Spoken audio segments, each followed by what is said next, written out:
share some of the work that we do. And it's been fantastic presentations all day. Really, really interesting novel research, and it's really good to see really loads of ideas from everyone. So a very quick bio. So I'm the Senior Nutrition Research Fellow at Trinity College in Dublin. I help lead nutrition research in TILDA. I collaborate with many groups throughout the islands. Today I'm going to be doing showing some of the work from two PhD students, Helena Scully and Patrick Maher. And most of our work occurs at NISA at St. James's Hospital. And the other two pictures you see is just myself going out trying to get vitamin D. I'm always very keen to go out and try and find different ways of getting vitamin D during the day, either through surfing or doing some scary cliff climbing. So vitamin D in news, every day is always something about vitamin D. You go to PubMed as vitamin D can be associated with anything you want in the world. People are looking at it. Blood pressure, rickets, bone health, diabetes, heart disease, everything. It's just nearly information overload at the moment. So you've heard this all day about vitamin D. I mean, it's either vitamin D2 or vitamin D3. Two main forms in humans. 25-hydroxyvitamin D is what we measure in the lab, but it's actually the inactive form. Or 125-dihydroxyvitamin D, the active form, which we don't really measure in the lab. It's very, very variable, and it's difficult to sort of correlate with different health outcomes. The main source is sunlight exposure. However, where you live is a major determinant of how much you're going to make. So in Ireland, the UK, far latitudes, we're currently coming into a vitamin D winter.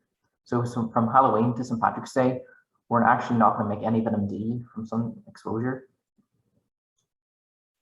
So in Ireland, I mean, I have a slide all the time. This is what we want and need, tropical paradise. And this is what we often get, cloud, rain, not much opportunity to actually make vitamin D. But strangely enough, now in the last couple of years, during last year, during COVID, and during this year, we've actually had more sunshine than ever and higher temperatures. I don't know if that's due to global warming, but whatever it is, we've had our best year yet for sunshine. So it may have a positive impact for vitamin D. So vitamin D in a diet, you've heard this before as well. So we have different sources. We have salmon. You can have farm salmon or wild salmon. But there's a large difference between the vitamin D content between these two different things. You can have eggs, fortified cereals, fortified foods like sour milk. These are very, very important sources of vitamin D in our diet. So a couple points for vitamin D. This is sort of a very controversial area, which really, there's just so many debates and different evidence for these different things. So in the UK and SACN, they have a cutoff point of 25 nanomoles per liter. The IOM say 30 nanomoles per liter for deficiency and 50 for sufficient status. EFSA say 50. The Endocrine Society in America say 75 nanomoles per liter. And there's others who go up to 100, 125, even up to 150 nanomoles per liter.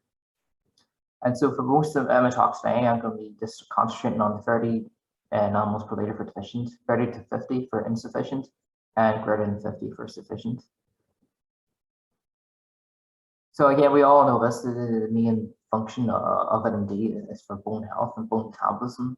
There is other extraskeletal possible potential associations, but again, that's under debate at the moment.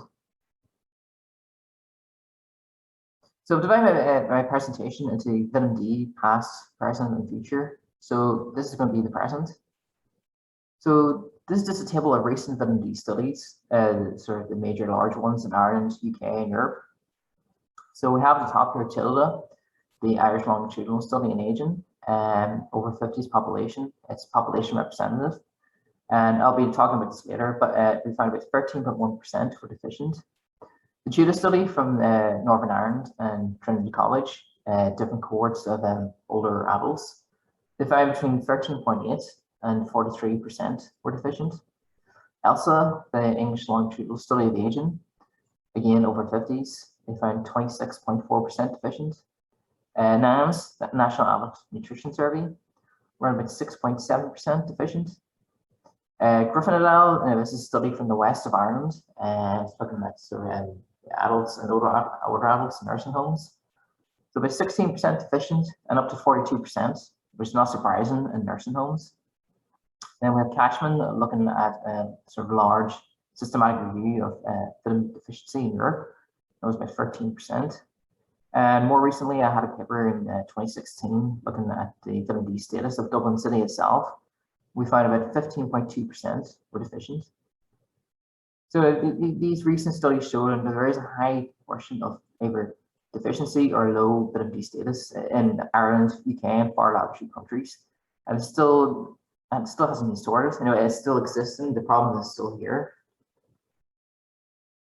So this is just a brief overview of vitamin D status in some countries. So we know in indigenous populations, vitamin D concentrations can range from maybe 100 up to maybe 200 nanomoles per liter. And there have been no reports of any adverse associations with these higher concentrations. So it gives a good example of what can be made if we had optimal sunshine exposure. So during my PhD, I was lucky enough to actually look at vitamin D status at an equatorial population from the Seychelles. And unfortunately, no, I didn't actually get to go there to the Seychelles. I actually had to stay in the lab and measure the samples, but someday. So the Seychelles Islands, no indigenous population. It's made from French and British colonists and descendants from the slave trade, Africa, India, various other populations. It's got no seasonality, constant sunshine exposure, little to no vitamin D supplements, populations outdoors most of the time. And so we measured vitamin D status in about 300 pregnant women. So what did we find? So the mean vitamin D was 101 nanomoles per liter. However, the range was huge, from about 34 to 218 nanomoles per liter. So about 98% were vitamin D sufficient. Nobody was deficient. With about 86% greater than 75 nanomoles per liter. And there was no reports of adverse health associations, whether the mothers we measured or the babies at these high levels. So then, I mean, a stark comparison to recent pregnancy studies from Ireland and UK showing very, very high levels of deficiency. So this is the vitamin D status Dublin City paper I was talking about earlier. So being very, very few published reports of actually looking and analysing vitamin D status at a micro level within individual urban centres of countries. This is very important given that a significant proportion of the world's population lives in urban centres and cities. And so it's very useful to investigate a citywide status. You know, a city is very, very different to a country. It's like within its own sort of like unique part within a country. And so it gives you a viable snapshot of how vitamin D might be affected by the demands for urban residents. So we did a gather of GP vitamin D requests from St. James's from January 2014 to 2016. We defined by age, sex, and where the person actually lived in Dublin. And we measured by LCMS, the gold standard of vitamin D measurement. So what did we find? So we divided the city up into the different districts, and we found that during the wintertime, Dublin 8 and Lucan had the highest levels of vitamin D deficiency, about 21 to 26%. And again, when we looked during the summer, Dublin 8 and Lucan had nearly 20% of deficiency. And this is during the summertime. We expect very, very, very few levels of deficiency within the population due to sunshine exposure. So we think Dublin 8 and Lucan, well, they're actually sort of the poorest areas in Dublin. Very poor access to, say, vitamin D-rich foods. Perhaps people can't afford to go on summer holidays. The food desert hypothesis, it's very, very difficult to get, say, for example, oil fish, salmon in these different areas.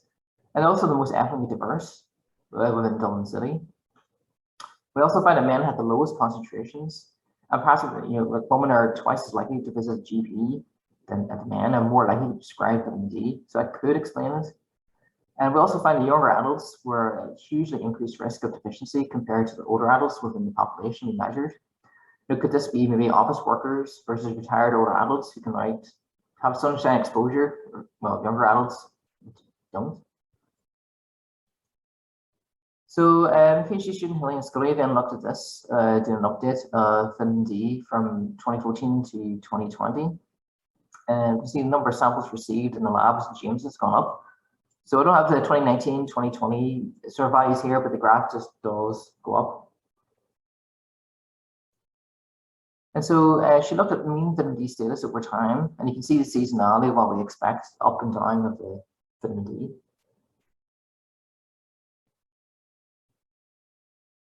And so she looked at vitamin D deficiency by season, so winter, spring, summer, and autumn. So as expected, very high levels of deficiency during the winter, 23%, 20% during the spring. Interestingly, still 9 to 10% during the summertime, which is not great. And it starts to creep back up again, as you expect, towards autumn, 11%. So this is one of the most interesting slides. This is vitamin D status by age. I have to say this is part of our study, and that was 50,000 adults from Dublin City. That's from 2014 to current year. And so we divided by age groups. So if you can see at the very top, I'll go first, the over 90s. So red is deficient, orange is insufficient, and green is sufficient. As expected, the oldest adults had high levels of vitamin D deficiency. And we know that vitamin D deficiency increases with age. But if I draw your attention down to the very bottom of the graph, those aged between 18 and 39, deficient levels were actually 21%, insufficient was 26%. So this group, the youngest group, actually had worse levels than people aged over 90 or people aged between 80 and 89, which is of great concern. The whole idea of vitamin D in health is perhaps it's a long latency condition. Decades of insufficient or deficient status might make it more vulnerable to chronic disease later in life. And that's true. I mean, it's really not great at the moment. As you go up through the decades, 40 to 49, 18%, 50 to 59, 13%. And then we get to the best, 60 to 69, the only levels of 10% deficiency, 17% insufficient. So perhaps this is the retirement age. People retire from work, they get more healthy. This is the Dr. Moore, get outdoors. This is going to be maybe their healthiest decade of life. And then getting towards 70, 79, over 80, sort of older age sets in, and more risk of chronic disease, lower vitamin D status. And so we looked at vitamin D status by age in this population. So those under 50 and those over 50. And so first of all, you can see the up and down seasonality of vitamin D.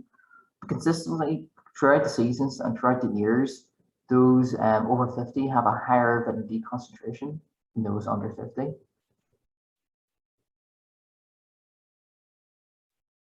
And then we divide it by gender. Again, you can see the seasonality up and down of both men and women throughout the years and throughout the seasons.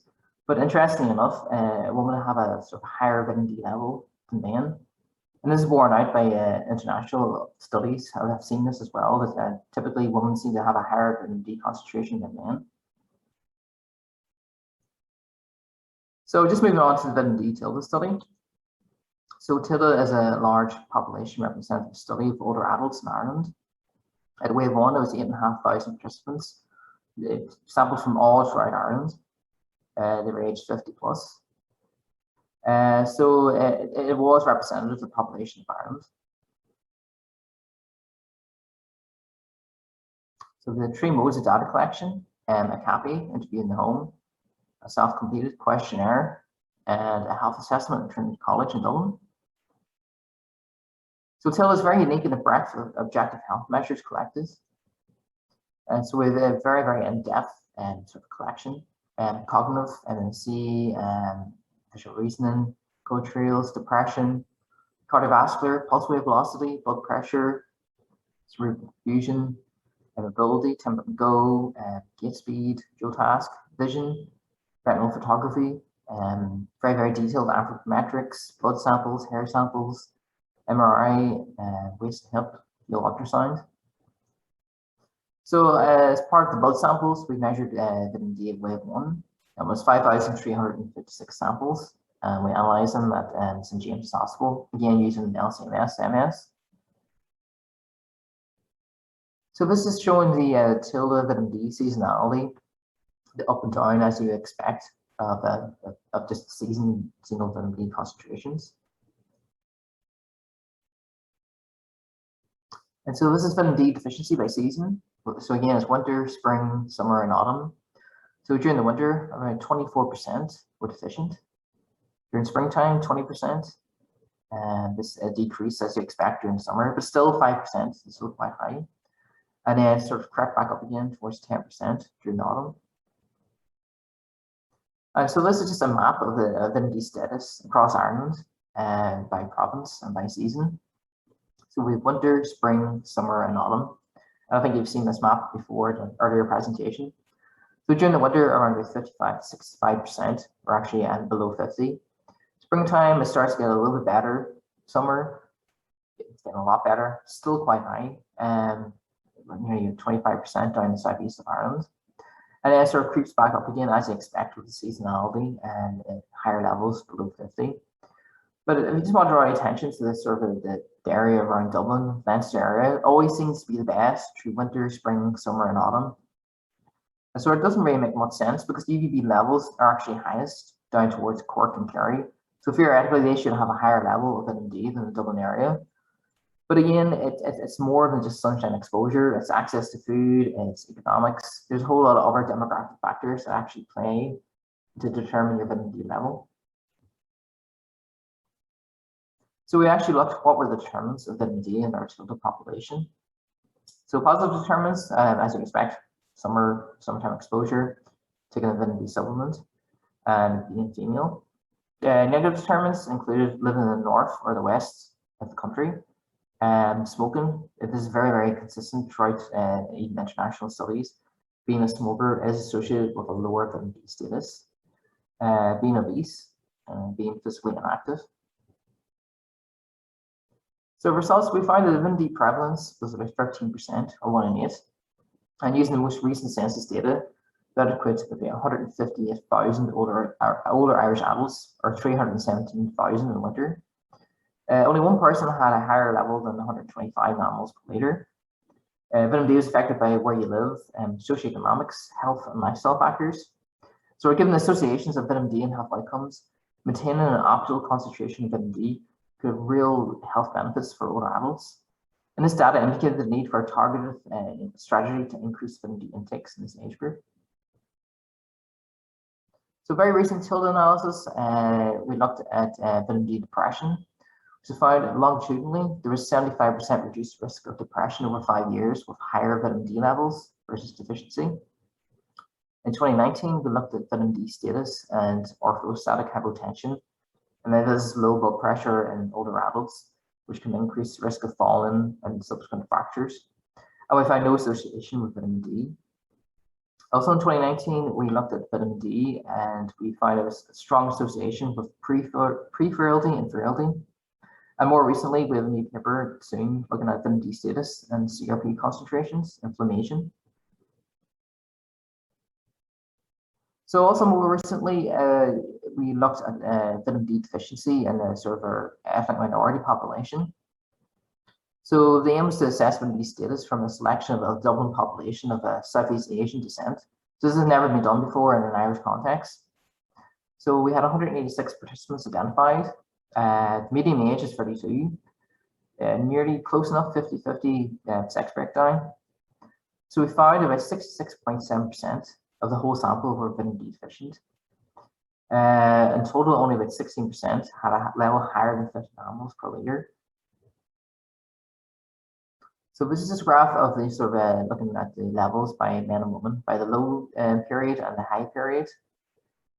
And so during sort of the vitamin D winter low period, about 79% of men had deficiency compared to 51% of women.